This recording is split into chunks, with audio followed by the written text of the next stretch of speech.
Hello everyone, welcome to our second episode of Mind Your Mind. We have Dr. Akshay Chordi, our consultant psychiatrist again here with today. So Dr. recently World Schizophrenic Day होके गया है. So schizophrenia के लेके काफ़ी awareness अभी बाहर सुनने में आया है. So आपसे जानना चाहेंगे किस इस बीमारी के बारे में कुछ हमें बताइए प्लीज़. ओके. स्किज़ोफ्रेनिया जितना जटिल इसका नाम है जी. उतनी ही गंभीर ये बीमारी है. ओके. तो ये one of the most common psychiatric illness है क्योंकि लगभग 1% लोगों को ये बीमारी होती है. अच्छा. तो 100 में से एक व्यक्ति इस बीमारी से ग्रसित है. ओह. बट इतना प्रमाण होने के बावजूद भी ज़्यादातर लोगों में, और ख़ास करके मैं ग्रामीण इलाकों की बात करूँगा, because of lack of awareness, जी, की जानकारी का बिल्कुल. बहुत ज़्यादा अभाव है इस बीमारी को लेकर के. तो ज़्यादातर लोगों में जो इस बीमारी से ग्रसित है उनमें या तो ये बीमारी अनडायग्नोज्ड है ओके. या अनट्रीटेड है. यस. और हम आज की परिस्थिति में आपको बताता हूँ कि ज़्यादातर ग्रामीण इलाकों में ये बीमारी जो है ये एक तरह से अंधविश्वास की भेंट चढ़ चुकी है. एकदम. बिकॉज जब तक परिवार वालों को मालूम चलता है कि ये भी किसी प्रकार की बीमारी है, तब तक या तो पेशेंट बहुत वर्सन हो चुका होता है ऑलरेडी, और उसके फ्यूचर में इलाज में भी काफ़ी दिक्कतें आती हैं. तो लगभग जैसे मैंने बताया 1% लोगों को ये बीमारी होती है और बहुत अलग अलग लक्षणों के साथ ये प्रेजेंट करती है. जी. तो इसकी शुरुआत की अगर हम बात करें तो लगभग 20 साल से लेकर के 30 साल के उम्र में ये शुरुआत हो सकती है बीमारी की. हालांकि कुछ लोगों में उससे पहले भी अर्ली एज लक्षण दिखाई देने शुरू हो जाते जी. हैं, बट ज़्यादातर लोगों में 20 से 30 साल की उम्र में लक्षण दिखते हैं. कई बार लेट भी होता है. ओके. हाँ. इसके लक्षणों की अगर हम बात करें तो इसके लक्षणों को हम 3 प्रकार के लक्षणों में डिवाइड कर सकते हैं, जिसको हम बोलते हैं positive symptoms, okay. Negative symptoms and cognitive symptoms. So positive symptoms की अगर हम बात करें तो पॉजिटिव सिम्टम्स मतलब व्यक्ति के आचरण में कुछ ऐसी चीज़ें ऐड हो जाना जो कि उसके आचरण में पहले नहीं थी. इररिलेवेंट बिहेवियर कह सकते हैं. यस. तो बहुत सारी चीज़ें होती है उसमें, जिस पे हम बात करेंगे डिटेल में. नेगेटिव सिम्टम्स का मतलब है उसके व्यक्ति के आचरण में कुछ चीज़ें जो थी वो निकल जाना. ओके. और कॉग्निटिव सिम्टम्स की हम बात करेंगे तो सोचने समझने की क्षमता में दिक्कत आना, बदलाव आना या बदलाव. जी. यस. तो पॉजिटिव सिम्टम्स की अगर हम बात करें तो मुख्य 2 प्रकार के लक्षण हमको दिखते हैं. और भी कई लक्षण हैं लेकिन मुख्य 2 प्रकार के जिससे हम समझ सकते हैं कि किसी व्यक्ति को ये बीमारी है या नहीं. बिल्कुल. तो उसमें एक मुख्य लक्षण है डिल्यूजन. ओके. दूसरा मुख्य लक्षण है हेल्यूसिनेशन. ओके. तो डिल्यूजन की अगर हम बात करें, डिल्यूजन का मतलब है वहम, मतलब व्यक्ति का वास्तविकता से दूर जाना. तो जब किसी व्यक्ति को कोई डिल्यूजन होता है, कोई वहम होता है, तो वो वास्तविकता से दूर चला जाता है. जैसे अगर मोस्ट कॉमन डिल्यूजन की हम बात करें तो डिल्यूजन ऑफ पैरानोइया. बिल्कुल. यानी कि शक वहम है. व्यक्ति को ऐसा लगने लगता है कि और जो लोग हैं या उसके आजू बाजू के लोग, परिवार वाले लोग हैं, या कुछ ऐसे लोग जिनको वो जानता नहीं है, वो उसका पीछा कर रहे हैं या उसके खिलाफ साजिश रच रहे हैं या कुछ प्लानिंग कर रहे हैं या उसको नुकसान पहुंचाने की कोशिश कर रहे हैं. उसको ऐसा लगने लगता है कि किसी ने मेरे ऊपर कैमरा लगाया हुआ है, कोई मेरे मन की बात जो है वो पढ़ सकता है, मन की बात सुन सकता है, और कुछ लोग लगातार उसका पीछा कर रहे हैं, उसको नुकसान पहुंचाने की कोशिश, मुझे हानि पहुंचाने की कोशिश कर रहे हैं. हाँ. तो जब ये वहम आदमी को होता है तो इसका प्रभाव डायरेक्टली उसके आचरण में दिखने लगता है. बिल्कुल. यानी अगर उसको ऐसा लगता है कि लोग मुझे नुकसान पहुंचा देंगे तो व्यक्ति के आचरण में एक उसको भय रहता है. बिल्कुल. एक डर रहता है. म्हणतात आपण त्याला भीती मानते. बरोबर. तो वो जो भय होता है उसके कारण वो या तो घर से बाहर नहीं निकलता है, घर में रहता है तो कई बार दरवाज़ा लॉक कर लेता है, घर में रह करके पर्दा लगा लेता है कि खिड़की से कहीं मुझे वो देख नहीं रहे, मुझे नुकसान तो नहीं पहुंचा देंगे. तो इस प्रकार से उसके आचरण में कई बार हम देखते हैं कि जब ऐसा डर होता है व्यक्ति के मन में कि कोई मुझे नुकसान पहुंचा देगा, तो वो मुझे नुकसान पहुंचा दे उससे पहले मैं अपना बचाव कर लूँ. और इसी बचाव के इंटेंशन से कई बार वो एग्रेसिव हो जाता है. प्रिकॉशनरी मेजर्स लेने के लिए वो थोड़ा अग्रेशन.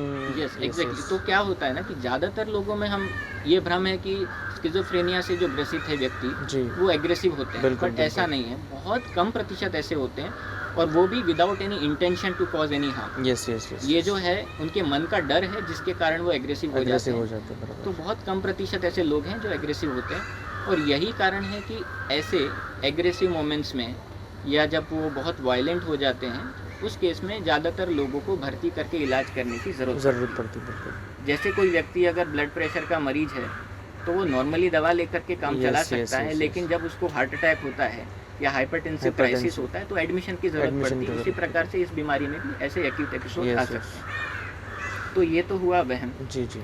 दूसरा हम बात करेंगे, अच्छा ये जो वहम है इसके साथ साथ एक और वहम जुड़ा हुआ रहता है जिसको हम बोलते हैं डिलीजन ऑफ रेफरेंस और आइडियाज़ ऑफ रेफरेंस। यानी कि अगर उसको लगता है कि सामने वाला व्यक्ति मेरे खिलाफ साजिश रच रहा है तो उसको ये भी लगता है कि ये सामने वाले जो दो अनजान व्यक्ति हैं वो हो सकता है मेरे बारे में बात कर रहे हैं, वो हो सकता है मेरे ही बारे में प्लानिंग कर रहे हैं। They are talking about me only. Yes, और इसी में कई बार होता है कि वो जा कर के हो सकता है सामने वाले से झगड़ा कर ले कि आप क्यों मेरे बारे में बात कर रहे हैं, क्यों मेरे बारे में बुरा बोल रहे हैं, जबकि ऐसा कुछ है नहीं वास्तविकता से। तो ये वास्तविकता से परे चल जाए। इसको डिल्यूजन इसलिए बोलते हैं क्योंकि आप कितना भी उनको समझाने की कोशिश करें, कितना भी रैशनली उनको आप एक्सप्लेन करें, उनको लॉजिक से एक्सप्लेन करें कि ऐसा नहीं हो सकता या ऐसा क्यों होगा, उनके लिए ये वास्तविकता है।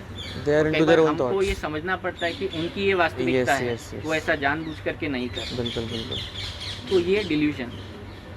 सेकंड जो पॉजिटिव सिम्टम मैंने आपको बताया, हेल्यूसिनेशन। हेल्यूसिनेशन का मतलब है भ्रम होना। ओके। भ्रम में ज़्यादातर लोगों को कुछ ऐसी चीज़ें, ऐसी आवाज़ें सुनाई देती है जो वाकई में नहीं। बिल्कुल बिल्कुल। जैसे कि कुछ व्यक्ति मेरे बारे में बात कर रहे हैं, कुछ व्यक्ति मुझे गाली दे रहे हैं मेरे पीठ पीछे, कुछ व्यक्ति जो अनजान भी हो सकते हैं, जो जाने पहचाने भी हो सकते हैं। आदमी की भी आवाज़ें हो सकती है, औरत की भी आवाज़ें हो सकती है, या मिली जुली आवाज़ें हो सकती है, या विभिन्न प्रकार की आवाज़ें हो सकती है। तो इन आवाज़ों को सुनकर व्यक्ति बहुत विचलित हो जाता है, वो बहुत रेस्टलेस हो जाता है।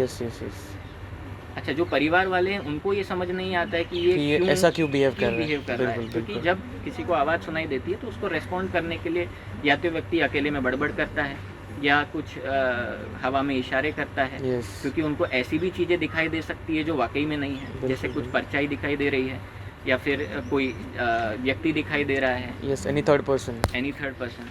ये इमेजेस जो है ये क्लियर भी हो सकती है, ये धुंधली इमेजेस भी हो सकती है, बट ऐसा होता है। और इसी डर के कारण ये आचरण में बड़बड़ करना या हवा में इशारे करना, इधर उधर देखना, बेचैन रहना, इस प्रकार की प्रॉब्लम होती है। तो ये हेलुसिनेशन है जिसमें मैंने आपको बताया विजुअल यानी कि जो दिखाई देती है चीज़ें, और ऑडिटरी यानी कि कुछ सुनाई देते हैं। तो ये ऑडिटरी हेलुसिनेशन है the most common symptom seen schizophrenia. उसके अलावा पॉजिटिव सिम्टम में डिसऑर्गेनाइज्ड स्पीच है, यानी कि वो जब आप उनसे बात करेंगे किसी मरीज से तो हो सकता है आप कुछ सवाल पूछें और उस जवाब को, उसका जवाब देते देते वो किसी और रास्ते पे ट्रैक पे चले जाए, ऑफ द टॉपिक बोलते हैं, जिसको हम डिरेलमेंट बोलते हैं। तो वो चले जाते हैं किसी दूसरे ट्रैक पे, या वो ऐसी बातें करने लगते हैं जिसका कोई अर्थ नहीं होता है। या फिर may be talk about the past. हाँ, कई बार लोगों को लगता है ये ऐसी बातें क्यों कर रहा है, कुछ समझ नहीं आता ये क्या बोलता है, किससे बातें करता है, and we consider it in the wrong way. तो ये सारे लक्षण हैं। तो ये पॉजिटिव सिम्टम्स की हम बात करें। इसके अलावा नेगेटिव सिम्टम्स है, यानी व्यक्ति के आचरण से कुछ ऐसी चीज़ें चले जाना जो थी पहले, यानी कि व्यक्ति पहले अच्छा खासा बोलता था, परिवार वालों से बात करता था, अभी वो उखड़ा रहता है, जिसको हम अपैथी बोलते हैं, यानी कि वो अब किसी से बात नहीं करता है, एकदम किसी से मिलता जुलता नहीं। आइसोलेशन में चले जाना। हाँ, शांत। अच्छा, ये जो शांत रहना है ये डिप्रेशन से काफ़ी अलग होता है। ये बहुत इंटेंस होता है, बहुत ज़्यादा शांत रहने लगता है। उसके चेहरे पे हाव भाव, व्यक्ति के चेहरे पे अगर मुझे खुशी हो रही है तो मैं स्माइल करता हूँ, अगर मुझे दुख हो रहा है तो उस तरह के एक्सप्रेशंस आते हैं। पर इन व्यक्तियों के, इन मरीजों के चेहरे के हाव भाव बहुत डिमिनिश हो जाते हैं। बिल्कुल due to the lack of isolation. No, ये सभी चीज़ें होती है न्यूरोलॉजिकली। ओके। तो व्यक्ति के मस्तिष्क में कुछ ऐसे बदलाव होते हैं जिसके कारण ऐसा होता है, जिसके बारे में हम बात करेंगे। तो अफेक्ट जो है वो लूज हो जाता है, बिल्कुल आइसोलेटेड रहने लगता है व्यक्ति, उखड़ा रहने लगता है। उसके अलावा उसका बाहर आना जाना बंद हो जाता है, आसपास के लोगों से बातचीत करना वगैरह, ये सब चीज़ें। हाँ, तो ये सारे। तो तीसरा हम बात करेंगे कॉग्निटिव सिम्टम्स के बारे में। कॉग्निटिव सिम्टम्स में ऐसा होता है कि व्यक्ति के सोचने समझने की क्षमता जो होती है वो थोड़ी कम हो जाती है। Okay okay. बहुत सारे पेशेंट्स को ऐसा नहीं होता है, कुछ प्रतिशत लोगों को ऐसा होता है जिसमें कोई नया काम सीखने की जो तरीका होता है वो पेशेंट्स को डिफ़िकल्ट रहता है। बिल्कुल, या बिल्कुल। कोई पेचीदा काम अगर उनको हम करने को बोलते हैं तो वो उनके लिए डिफ़िकल्ट यस होता यस है। यस। तो इस प्रकार से स्टेप बाय स्टेप कोई वर्क करना होगा तो हो सकता है उनके लिए डिफ़िकल्ट, बट ये सारी चीज़ें जो है थेरेपी के थ्रू सिखाई जा सकती है। Okay okay. इसमें फैमिली का क्या रोल है डॉक्टर, मतलब what do you think, family how supportive और किस लेवल तक फैमिली सपोर्टिव होनी चाहिए? Okay, so that's a very nice question actually. Family की अगर हम बात करें तो सबसे ज़्यादा ज़रूरी है लक्षणों की पहचान। बिल्कुल बिल्कुल। अगर हम लक्षणों की पहचान नहीं कर पाएंगे तो हम मदद नहीं कर पाएंगे। यस। ओके, तो ज़्यादातर केसेस में यही होता है कि लक्षणों की पहचान नहीं हो पाती है। तो फैमिली की तरफ से यही है कि अगर हम लक्षणों में इस प्रकार के कोई भी लक्षण देखते हैं तो जल्द से जल्द उसके बारे में बात करें किसी भी मनोचिकित्सक से या साइकोलॉजिस्ट से, उसके बारे में बात करना ज़रूरी है। नहीं, क्योंकि ज़्यादातर पेशेंट्स के फैमिलीज़ के मतलब ओपिनियंस के द्वारा हमें पता चला कि people are very much not aware about these things.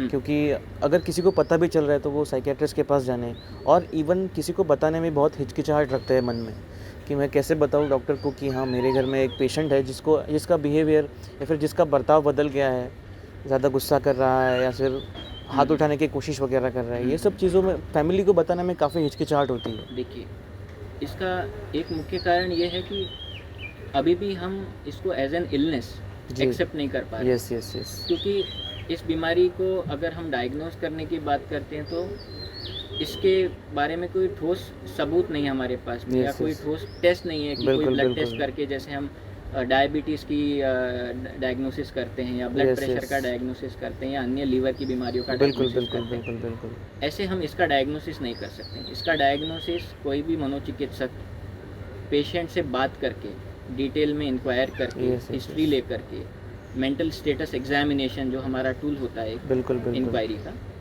वो करके इसके डायग्नोसिस की तरफ पहुंच सकता है। और एक बार डायग्नोसिस हो जाने पर उसका इलाज संभव है। पर इसमें क्या है कि बहुत सारे हमारे कल्चरल एस्पेक्ट्स हैं जिसको हम बोलते हैं कि डॉक्टर साहब हमने बहुत दुआ कर ली, जी जी जी, या बहुत हम that is a primary reason. Yes, जा चुके हैं, हमारे गुरु को दिखा चुके हैं, हमारे बाबा को दिखा चुके हैं, लेकिन इसमें कोई सुधार नहीं हो रहा। और कई बार हम अब ये चेंजेस देख रहे हैं कि इस प्रकार के जो हमारे स्पिरिचुअल लीडर्स हैं या रिलीजियस लीडर्स हैं वो भी इस प्रकार के पेशेंट्स को रेफर करते हैं। बिल्कुल, इवन प्रिपेयर ऐसे जो लोग हैं, मतलब गुरुजी या फिर जो भी है, they are sending them to the doctors for opinions, for a better opinion और better treatment. Yes yes yes. तो ट्रीटमेंट की जैसे हम बात करें तो दो प्रकार से, अगर व्यक्ति बहुत ही वायलेंट है, बहुत एग्रेसिव है, तो एडमिट करके उसको कुछ दिन जो है भर्ती करके उसका इलाज किया जाता है। ट्रीटमेंट तक जाने से पहले ये समझना जरूरी है कि ये होता क्यों है, बिल्कुल बिल्कुल, और किसको हो सकता है। तो इसमें कई कारण है, because it's a multifactorial illness. तो उसमें आनुवांशिकता यानी कि जेनेटिक रीजन, बिल्कुल बिल्कुल, हमारे कुछ साइकोलॉजिकल फैक्टर्स हैं, पर्सनालिटी इश्यूज, यस, उसके अलावा कुछ एनवायरमेंटल फैक्टर्स हैं, एक्यूट स्ट्रेसर्स हैं, जिसकी वजह से इसके होने की शक्यता या चांसेस बढ़ जाते हैं। तो मुख्य जो जेनेटिक रीजंस की हम बात करें तो बहुत सारा शोध इस पे हो चुका है। कुछ जीन्स हैं जो इसके लिए रिस्पॉन्सिबल हैं जी। बट मोटे मोटे तौर पे अगर मैं आपको बहुत सरल भाषा में समझाने की कोशिश करूँ तो दिमाग में कुछ रासायनिक बदलाव होते हैं। बिल्कुल, we call it chemical changes. Yes, chemical लोचा या केमिकल चेंजेस हम लोग बोलते हैं। तो मुख्य रूप से एक डोपामिन नाम का रसायन होता है जिसके कुछ न्यूरल सर्किट्स में बढ़ोतरी हो जाती है। Okay okay. और इसी के कारण ये सारे लक्षण आने लगते हैं। तो ट्रीटमेंट में हमारा मेन फोकस वही होता है कि कैसे इस बढ़े हुए डोपामिन लेवल को कंट्रोल में लाया जाए, काबू में लाया जाए। We can stabilise the thing, right. तो जैसे डायबिटीज़ में शुगर बढ़ जाता है, तो उसको कंट्रोल करने के लिए दवाई दी जाती है। बिल्कुल बिल्कुल। ऐसे ही स्किज़ोफ्रेनिया बीमारी में डोपामिन के लेवल्स को कंट्रोल में लाने के लिए दवाइयाँ दी जाती हैं। दवाइयों को लेकर के भी बहुत भ्रांतियाँ हैं कि इससे बहुत नींद आती है या व्यक्ति जो है वो रोबोट बन जाता है, उठ नहीं पाता है, ज़ॉम्बी बन जाता है। मैंने ऐसी बातें सुनी। तो ऐसा नहीं है, बहुत सेफ दवाइयाँ हैं और बहुत सारे ऑप्शंस हैं। तो व्यक्ति का जो प्रोफाइल है यानी उसको क्या मेडिकल कोमॉर्बिडिटीज़ हैं, बिल्कुल, उसका बॉडी बिल्ड कैसा है, उसकी एज कैसी है, उसका वेट कितना है, उसके नींद की कितनी समस्या है और उसका एग्रेशन कितना है, बाकी के क्या सिम्टम्स है, जैसे मैंने बताया कि नेगेटिव सिम्टम्स है या यस यस यस यस, इन सभी चीज़ों को ध्यान में रखते हुए दवाइयाँ दी जाती हैं। और ज़्यादातर लोगों में दवाइयों से ये बीमारी जो है काफ़ी हद तक कंट्रोल में आ जाती है और ज़्यादातर लोग दवाइयों के सहारे एक फंक्शनली बेटर रहते हैं और जीवन में अपना सब कुछ काम प्रॉपरली कर पाते हैं, एक रूटीन लाइफ की तौर अपनी ज़िंदगी जी सकते हैं। बिल्कुल, yes। तो वो व्यक्ति समाज पे ना तो बर्डन है, ना ही अपने परिवार पे बर्डन है। यस यस, वो व्यक्ति बहुत ही अच्छे से अपना काम कर सकता है और इनफैक्ट कमा करके अपने परिवार का देखभाल भी। ये प्राइमरी कंसर्न होता है फैमिलीज़ का यूजुअली कि ये दवाइयाँ लेके अपनी ज़िंदगी ठीक से जी पाएगा कि नहीं, या फिर घर में ही रहेगा, कुछ काम कर पाएगा। So usually families are bit scared to go for psychiatric medications because of this one thing. इसमें एक कारण और भी है कि बहुत सारे मरीजों को इस बीमारी के बारे में इंसाइट नहीं होता है। यानी उनको ये नहीं लगता है कि मुझे कोई बीमारी है। Acceptance we can call it. हाँ, एक्सेप्टेंस, लैक ऑफ इंसाइट। तो इसी कारण व्यक्ति जो है जब एडमिटेड रहता है तो बराबर से दवाई लेता है, पर डिस्चार्ज होने के बाद में ज़्यादातर लोगों में हम देखते हैं कि रिलैप्सेस हो जाते हैं। यस यस, और वो दवाई नहीं लेते हैं अच्छे से। तो ऐसे में अगर फैमिली मेम्बर सपोर्टिव रहती है और अच्छे से सुपरवाइज करते हैं मेडिसिन को, तो रिलैप्सेस के चांसेस बहुत बिल्कुल कम हो बिल्कुल जाते हैं। बिल्कुल। ओके, और रेगुलर फॉलोअप करना भी बहुत ज़रूरी है। बहुत लोगों को हम देखते हैं कि हम दवाई देते हैं और 1 महीने में फॉलोअप करने के लिए बोलते हैं, लेकिन कई लोग महीनों जो है या तो वो दवाई सेम कंटिन्यू करते हैं। यहाँ पर फैमिली का रोल काफ़ी इंपॉर्टेंट है because they have to bring him for the followups. और कुछ बार ऐसा भी हम लोग ने नोटिस किया है पेशेंट्स के फैमिलीज़ के बिहेवियर में, 1-2 महीने बाद पेशेंट्स का रूटीन थोड़ा नॉर्मल हो जाता है, so they don't prefer to bring him for the appointments और फॉर कंसल्टेशन अगेन बिकॉज अभी वो नॉर्मल हो गया है। उनको लगने लगता है कि ये बीमारी ठीक हो गई है। यस यस और यस, पर्सन जो है रेगुलर लाइफ जी रहा है। बट हमको इसको मैं बहुत बेसिक एग्जांपल से आपको समझाता हूँ कि जैसे डायबिटीज़ की बीमारी में जब तक व्यक्ति दवा लेता है तब तक शुगर कंट्रोल में होती है। यस, हाइपरटेंशन में जब तक व्यक्ति दवाइयाँ लेता है तब तक उसका ब्लड प्रेशर कंट्रोल में रहता है। सिमिलरली स्किज़ोफ्रेनिया में जब तक व्यक्ति दवाइयाँ लेता है तब तक ये बीमारी कंट्रोल में रहती है। Yes yes, exactly. Follow up का मतलब है कि व्यक्ति की दवाइयों के बर्डन को किस तरह से कम किया जा सके, नंबर ऑफ टैबलेट्स को, number of the doses of medicine, इन सभी चीज़ों को कैसे मिनिमाइज़ किया जा सके ताकि रूटीन लाइफ व्यक्ति जी सके। कई लोगों में दवाइयाँ बंद भी होती हैं, कुछ प्रमाण ऐसे भी हैं कि दवाइयाँ बंद होती हैं, लेकिन ज़्यादातर लोगों को हम सलाह देते हैं कि आप दवाइयाँ कंटिन्यू कीजिए। बिल्कुल, तो वो बेटर रहता है।